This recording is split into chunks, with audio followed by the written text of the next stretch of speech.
Okay, so I understand talking about taxes is just about the least sexy thing ever. If you're on a hot date and you say to your partner, "You would not believe how much money I'm saving on my RRSP deductions this year," she would just instantly break up with you. Not that that's happened to me in real life or anything, but I do think that it's important to talk about taxes because it's something that's really valuable that we should all learn, especially if we want to achieve a goal like financial independence, retire early. But I've actually gotten multiple comments on different videos of people asking me to talk about what the difference between a TFSA and RRSP is and when to use each one. So in today's video, we're going to talk about exactly that. So without further ado, let's talk.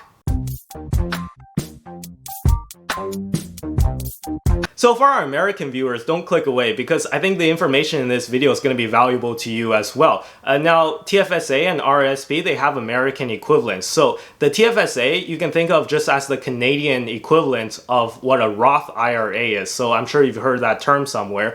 So yeah, that's what a TFSA is. It's just the Canadian version of that. And the RRSP is basically the Canadian equivalent of what a traditional IRA is. So if you're an American, just swap those two phrases in your head as I'm talking. Now, of course, they're not exactly the same. There are some minor differences here and there. We're not going to get into the nitty-gritty of what exactly the difference is between the American version, the Roth IRA versus the TFSA.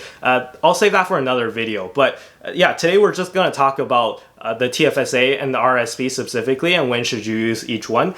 And yeah, first let me explain on a macro level what a TFSA is or an RRSP. So basically you can think of a TFSA as just a box. It's just an empty box that you put stocks in. So you can choose what goes inside the box. So for example, you can put stocks in there, you can put bonds in there, you can put whatever you like in there. And the purpose of this box is to give you some sort of advantage when it comes to time to pay your taxes. So a TFSA itself is not an investment. The investment is what you put inside the box, right? So it's called a vehicle of investment. So it's basically something that helps you invest, but it's not an investment in of itself. Now, the difference between a TFSA and an RRSP is that they're both boxes that help you with taxes in some sense. But what a TFSA is you use after-tax money to put inside the box, and then whatever gains you make on the investments you make within that TFSA, including capital gains, dividends, everything, that will all be untaxed once you withdraw. Now, an RRSP works the exact opposite of that, where you use pre-tax money, so money that you haven't paid tax on,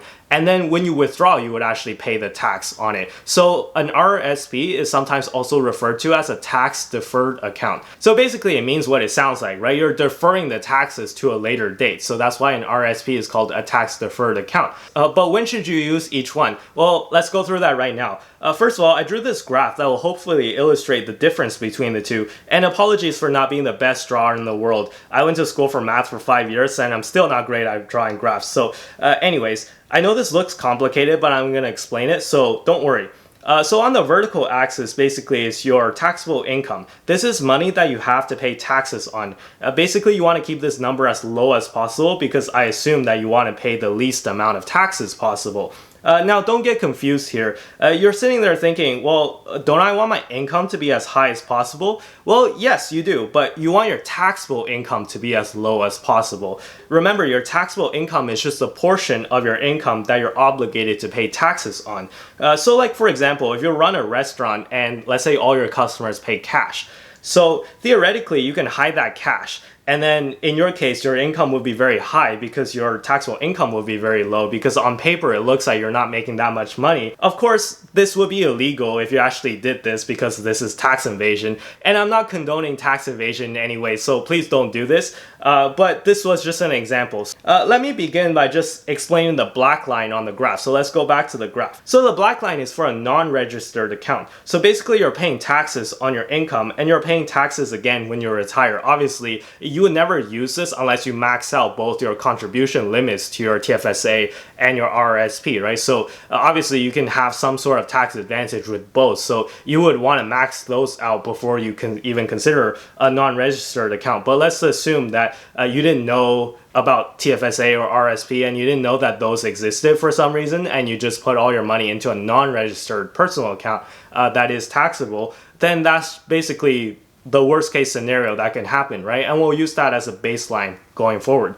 So let's move on to the blue line. So the blue line stands for the TFSA. So recall how I said that you're using after-tax money? So using a TFSA is not going to affect your taxable income because you're paying taxes as you go. So it's going to look exactly like the black line in the beginning. But the real advantage comes after you retire, and hopefully by that time you actually have enough money in the account to live off of it, and when you withdraw it, you're not paying any tax on it. So your taxable income basically it drops down to nothing. Right? So look at the red line, that's the RRSP. So as you can see, you're reducing your taxable income as you put money into your RRSP. So it's going to be lower than the black and blue lines. But the trade-off is that when you retire, you're still going to have a lot of taxable income because, again, you're paying taxes on what you're withdrawing from your RRSP, right? So at this point, you're probably wondering, what does this all mean, right? So how does this graph help me decide whether or not to use an RRSP or a TFSA? Like, how does the graph answer our original question?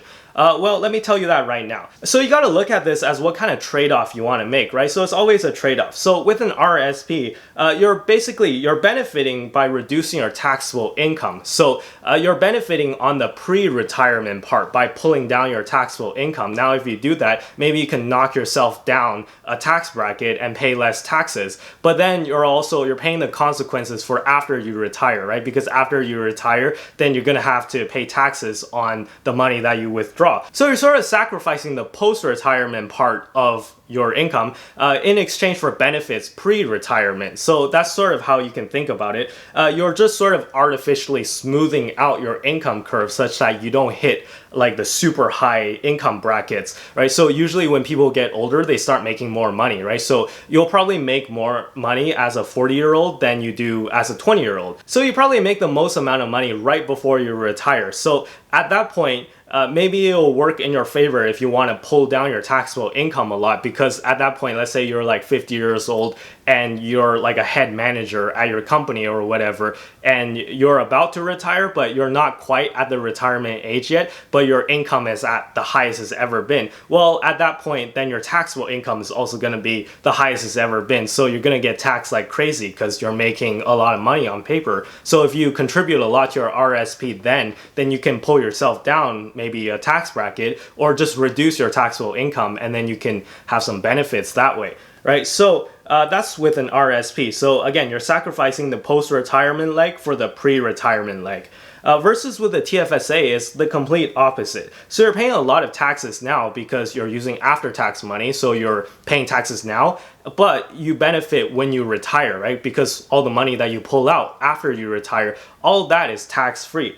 So you're giving up the pre-retirement leg by paying more taxes up front, and then you're benefiting your post-retirement leg. So generally it's recommended to use a TFSA when you're younger because number one, time is on your side. So for example, let's say you bought a ton of stocks when you were young and you just let it roll, right? You just reinvest all the dividends and let it roll for like 40 years. Well then logically, if you did it well and you didn't put your money into like penny stocks or you didn't like recklessly gamble or anything, then your money would have had like decades to grow, right? So by the time you retire, it'll be a super large amount. And then if you use the TFSA, all of that is tax-free. So that's the number one thing, is that time is on your side. And when you have a lot of time, it's better to use TFSA because it's better to pay the taxes up front and reap the benefits of all your gains tax-free.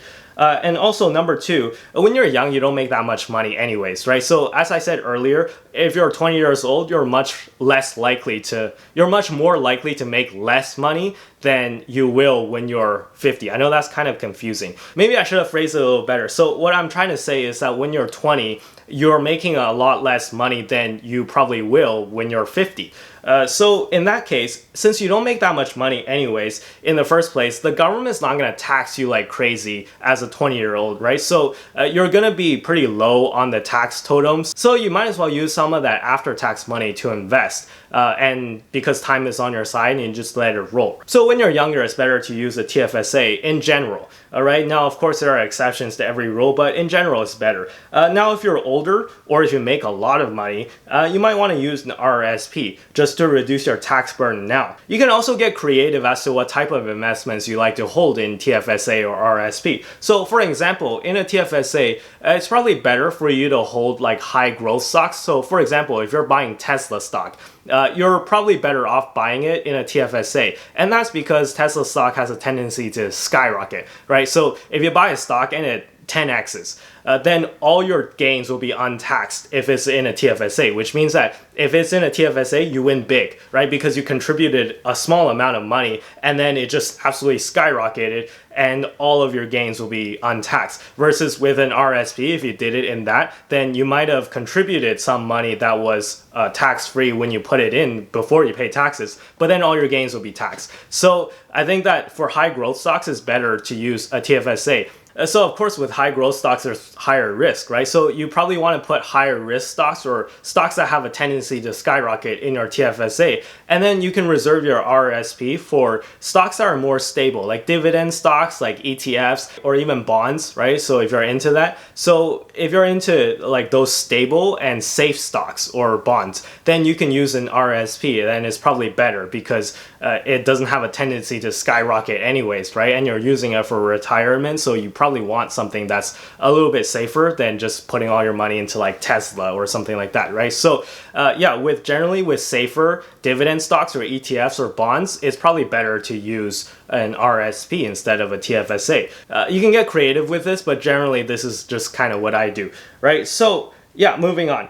There's one more thing that I wanted to mention actually, and that is you don't have to choose between one or the other, right? You can choose both. So I would actually recommend that most people, like 99% of people, you choose a combination of the two, right? So you don't just exclusively go with RSP or with TFSA. Now in a perfect world, of course, we will max out both of them, and then once we max them out, because there's a contribution limit, right? So the reason why they set a contribution limit is that you can't take advantage of like a TFSA in an unlimited type of way, right? Let's say you had $10 million and you just put everything into your TFSA, and then you go, oh, all my gains are tax-free now, right? Because I put everything into a TFSA. Well, no, it doesn't work like that. You're only allowed to contribute a certain amount of money per year, so that if you have a super large amount of money, you can't just put it all into, let's say, a TFSA and have it all be tax-free. And the government's smarter than that, obviously, right? So yeah, there's contribution limits to RSP and TFSA as to how much money you can put in each year. Now it changes every year, so I don't want to give a specific number. You can probably look it up if you just do a quick Google. But yeah, my point is, in a perfect world, we will all max out our contribution limits, but obviously that's not how the world works. In an imperfect world where you have to choose between an RSP and a TFSA, I would say that you should probably play a little bit smarter and try to like do a combination of the two. So you can spread your money around a bit, and I've drawn a chart where I added a purple line. So if you look at the purple line, basically it's just right in between. It's a combination of the two. So yeah, as you can see, it's a happy medium between using exclusively a TFSA or exclusively an RRSP. So yeah, I hope I've answered some of your questions and cleared up some of the confusion. If you have any more questions, feel free to leave them down in the comments and I'll try to read and answer some of them. But keep in mind, I'm not a tax expert, so I'm probably not going to be able to answer like super specific or super complicated questions, but I'll try my best. So yeah, if you have any questions, please leave them down in the comments, and I hope you find this video helpful and valuable. So I really try to explain it as quickly and as concisely as I can. So be sure to give this video a like if you find this video valuable, and consider subscribing if you like this series. Be sure to follow me on Twitter and Instagram. I'll leave the links down below in the description as always. And with that being said, I'll see you guys in the next video. Bye-bye!